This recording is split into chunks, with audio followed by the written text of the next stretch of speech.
Primeiramente, eu queria desejar uma boa noite a todos. Que o Mestre Jesus possa trazer a cada um de vocês que aqui estão muita luz, muita paz, e que nós tenhamos muita força para podermos continuar no caminho do bem. O tema que eu escolhi hoje foi justamente pelo momento que nós passamos no mundo. O momento em que nós vemos que o ser humano está pensando muito em ter, porém está se esquecendo de ser. E de repente a vida desse ser humano muda, e aí ele começa a culpar a Deus. E aí por isso que eu elaborei esse tema. Deus castiga?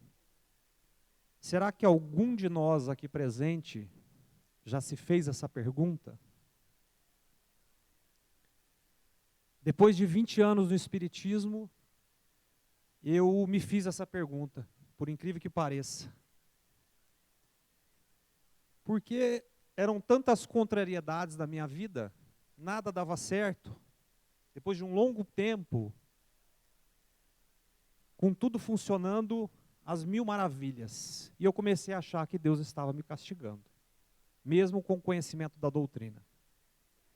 E graças a Deus, com a luz da doutrina, eu parei e disse, não é possível, Deus não castiga. Eu próprio estou me castigando. Só para a gente elucidar um pouquinho aqui, ó.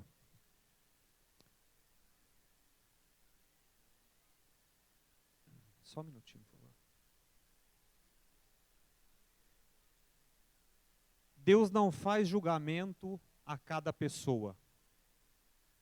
Ele criou leis que regem a vida universal e de acordo com essas leis, que as consequências de vossos atos vêm natural e automaticamente. Então se a gente começar a refletir, consequência dos nossos atos, então não é Deus que está nos castigando, existe uma lei, então nós estamos transgredindo essa lei. Todas as nossas ações acarretam consequências que serão boas ou más, conforme o ato praticado. Então nós estamos transgredindo essa lei aqui, ó, a lei de causa e efeito, ou lei de ação e reação. Alguns também a chamam de lei de retorno. O que é isso?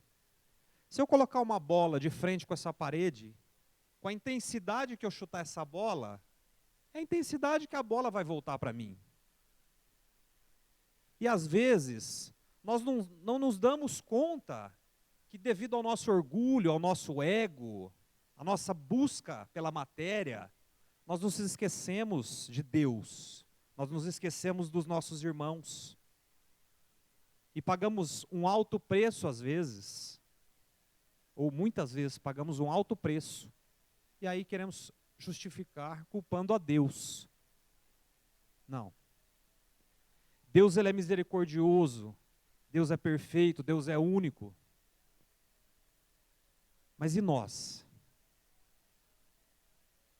Eu fui buscar no livro dos Espíritos, eu achei essa parte aqui. Me perdoem que eu estou me embananando com essa caneta aqui. Essa pergunta aqui, ó, é a pergunta 920 no livro dos Espíritos, ó. Pode o homem gozar de completa felicidade na terra? Não. Por isso que a vida lhe foi dada como prova ou expiação. Dele, porém, depende, de nós, depende a suavização dos seus males e o ser feliz o quanto possível na terra. Ou seja, nós reencarnamos com a missão de evoluir. Só que chegamos aqui e nos deparamos com as facilidades da terra, ou seja, com a porta larga.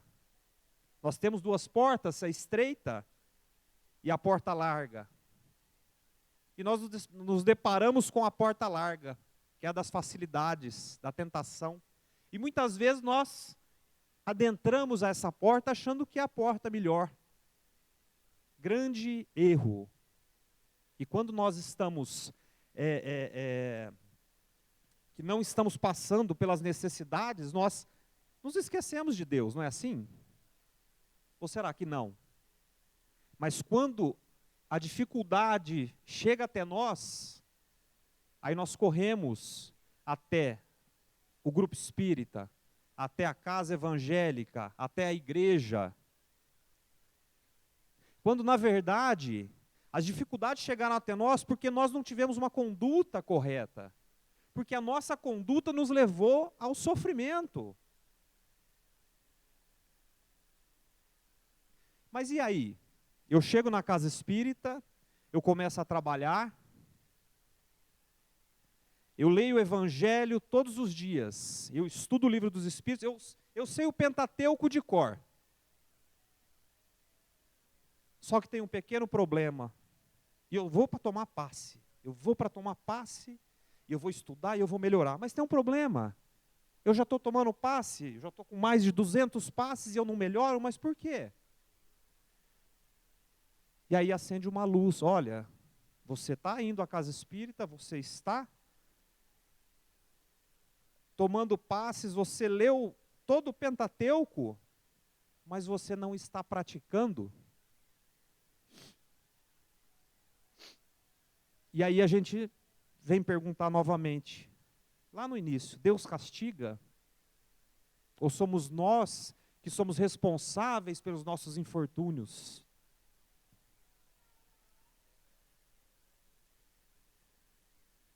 Ainda no livro dos Espíritos, na pergunta 1009, num trechinho lá, que o apóstolo Paulo diz, ele fala assim, ó, o castigo, eu que adaptei essa prova ou expiação, porque uma vez que Deus não castiga, eu adaptei aqui. O castigo, prova ou expiação, só tem por fim a reabilitação e a redenção. O que é redenção? Eu fui buscar no dicionário redenção, eles usavam esse termo redenção para a libertação dos escravos, que depois foi adaptada para a religião como a libertação dos males do corpo. E eu adaptei embaixo aqui, ó, eu coloquei embaixo. O que é isso aqui, ó? Só tem por fim a reabilitação e a redenção. Crescimento moral. Reabilitação e redenção, crescimento moral.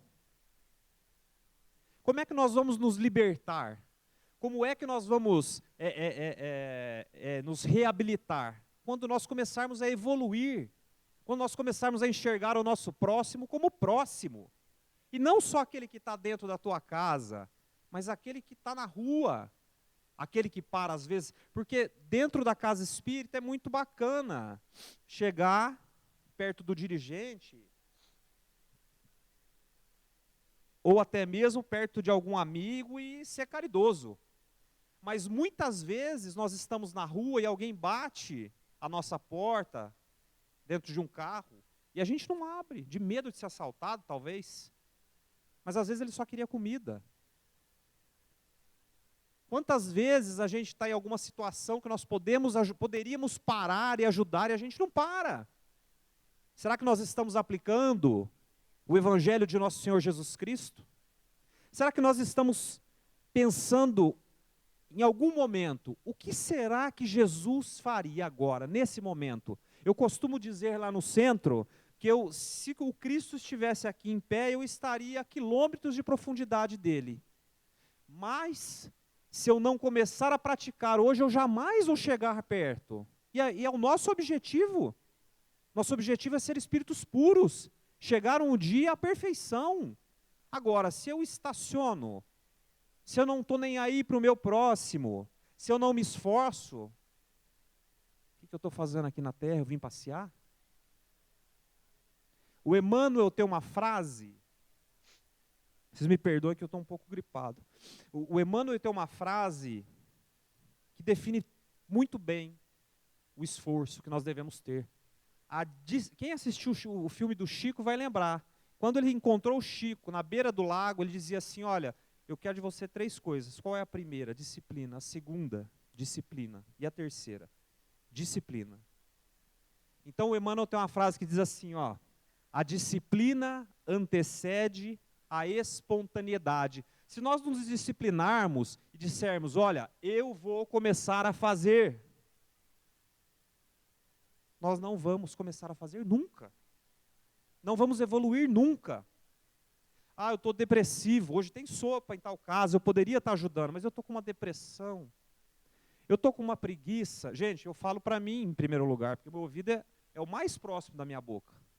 Acho que foi até o Rafael que falou isso uma vez, né, Rafael? O ouvido nosso, né, está mais próximo da nossa boca, então a gente escuta primeiro, né?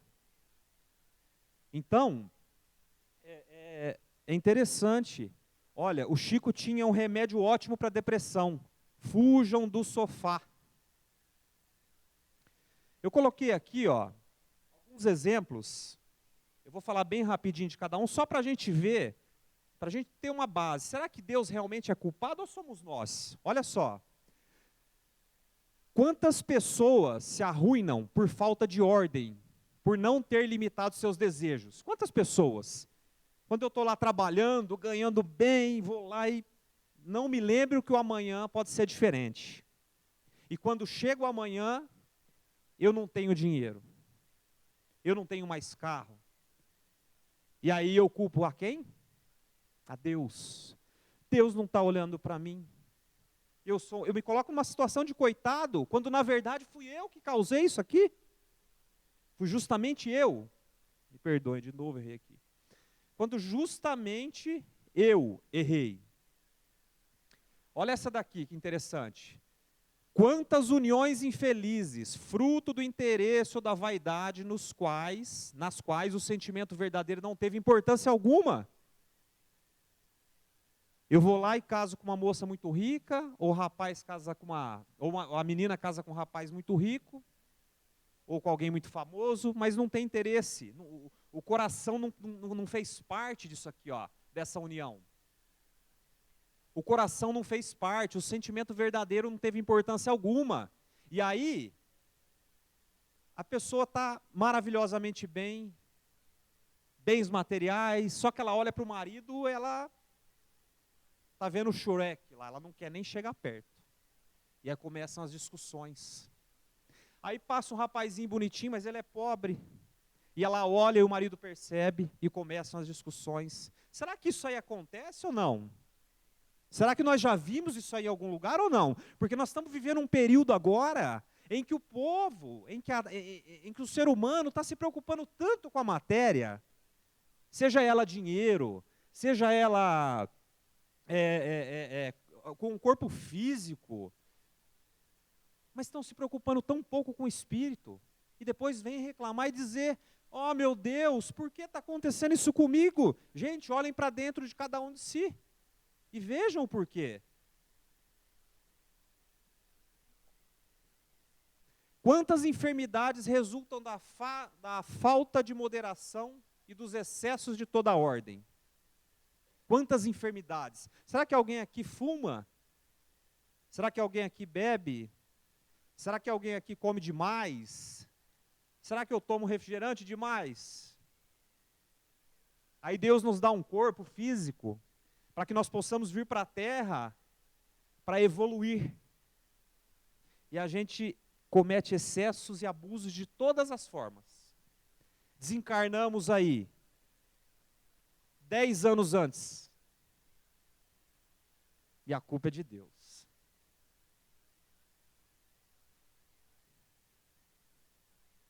Não nos disciplinamos. Achamos que a bebida, o tabagismo, é maravilhoso. Gente, vou falar de novo, nós não viemos aqui passear, não. São vícios. E nós temos que exterminá-los.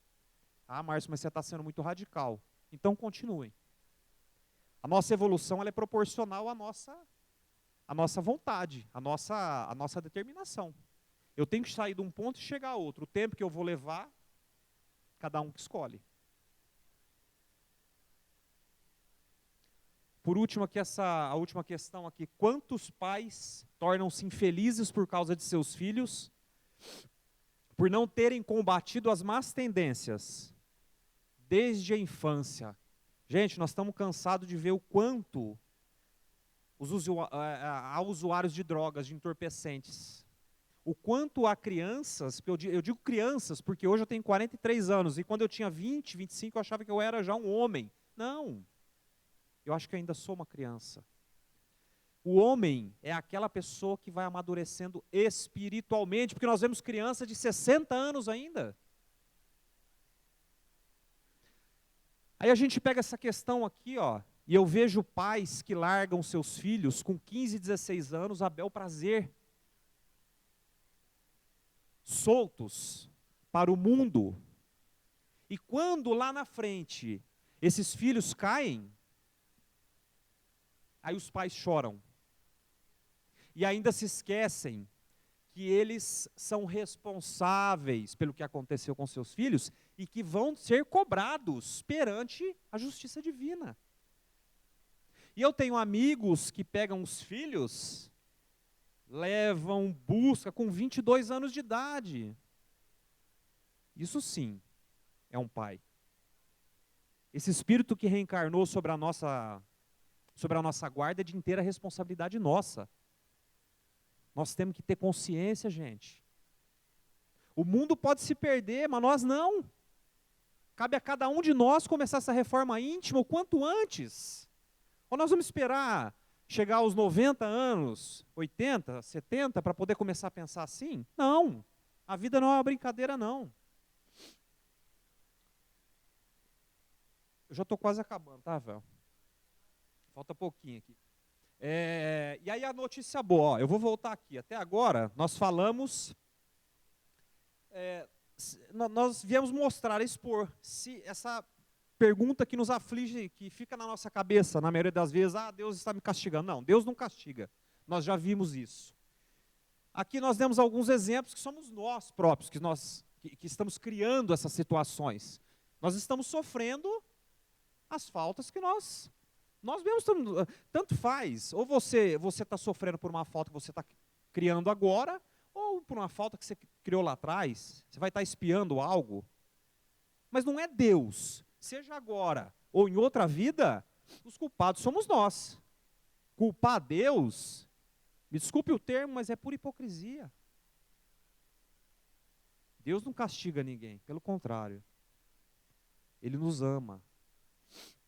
Então, já que nós sabemos agora que nós somos culpados pelos males que nos acontecem, pelos problemas, ou, enfim, uma notícia boa, ó. Essa frase é do Chico. Eu ouvi de um dirigente que era amigo do Chico, que ficava sentado do lado dele todas as terças-feiras, durante 33 anos. Olha só, o mal não precisa ser resgatado pelo mal onde o bem chega antes. Que coisa boa! Então quer dizer que se eu pratiquei o mal, eu não tenho que pagar só com o mal. Se eu começo a me reabilitar, começo a servir o meu semelhante, se eu começo a trabalhar no bem, as minhas dívidas vão sendo sanadas. Que maravilha! Então Deus é misericordioso. Olha que chance maravilhosa. Então nós precisamos começar a olhar mais aos nossos redores, ao nosso redor, perdão. Por quê? Olha que chance maravilhosa que nós estamos tendo de nos reabilitar e ainda ganhar bônus. É igual o cara que está preso, né? A cada 3 dias de trabalho diminui 1 na pena. Poxa, quanto mais eu trabalhar no bem, melhor eu vou ficar. Olha essa frase que fantástica, dita pelo Chico também. Quando a justiça divina nos procura, para acerto de contas e nos encontra trabalhando em benefício do próximo, manda a misericórdia divina que a cobrança seja suspensa por tempo indeterminado. Ou seja, quando era para eu estar sofrendo, a justiça vem e me encontra trabalhando em benefício do meu próximo. Aí manda a misericórdia divina que a cobrança seja suspensa por tempo indeterminado. Então nós precisamos pagar o mal com o mal? Não, nós também podemos pagar o mal com o bem. E quem sabe até aniquilar esse mal. Erra, engana-se quem acha que, não, ele foi lá e matou, agora ele tem que ser morto, é a única maneira. Não, Deus é misericordioso. Tem uma história interessante do Chico, eu vou contar bem rapidinho para finalizar, tem só mais um slide. Que ele diz assim, tinha um rapaz que trabalhava lá no Chico, e trabalhava muito, era um trabalhador muito assíduo, uma pessoa de ótima índole, moralmente evoluído, e ele perde um dedo na prensa, na fábrica. E ele vai até o Chico, desesperado e triste, desiludido, e diz: Chico, eu perdi meu dedo, mas eu sou um trabalhador, Chico. Como é que pode acontecer isso? Ele disse: meu irmão, dê graças a Deus, olha como Deus é misericordioso. No passado, você era um desses senhores de engenho, coronéis, que mandavam nas fazendas, e um dos escravos, num dia de apatia, numa moenda, você o empurrou e ele enfiou o braço, e ele perdeu o braço. Mas você trabalhou tanto em benefício do próximo, que você sanou grande parte da sua dívida e perdeu apenas o dedo. Volte a trabalhar. Não culpe a Deus. Só para finalizar agora, essa frase aqui eu ouvi do dirigente nosso lá da Casa Espírita, no Evangelho, e eu achei ela fantástica. Acho que todo mundo já ouviu essa frase um dia, né? A cada um será dado segundo as suas obras. Mas o que eu não sabia, que essa é a única lei que Deus utiliza para comandar todo o universo. Isso eu ouvi da boca de um dirigente que vivia ao lado do Chico, para comandar todo o universo. E para finalizar, aquela frase clássica, né? Que eu nunca vou deixar de mostrar. Só que toda vez ela embaça, eu não sei porquê. Já é a segunda vez que ela embaça. Mas eu vou ler: embora ninguém possa voltar atrás e fazer um novo começo, qualquer um pode começar agora e fazer um novo fim. Então que Jesus nos abençoe, nos traga muita luz, muita paz, e que essa explanação de hoje possa servir para a nossa reflexão, para que nós possamos sair daqui com o intuito e a vontade de pegar o Evangelho, de pegar o Pentateuco, né? As 5 obras do Kardec, mas começá-las a colocar em prática na nossa vida, porque com certeza nós podemos estar passando por um período da terra de provas e expiações, mas elas serão abrandadas pelo amor que nós dedicarmos ao nosso semelhante. Que Jesus nos abençoe. Muito obrigado. Boa noite.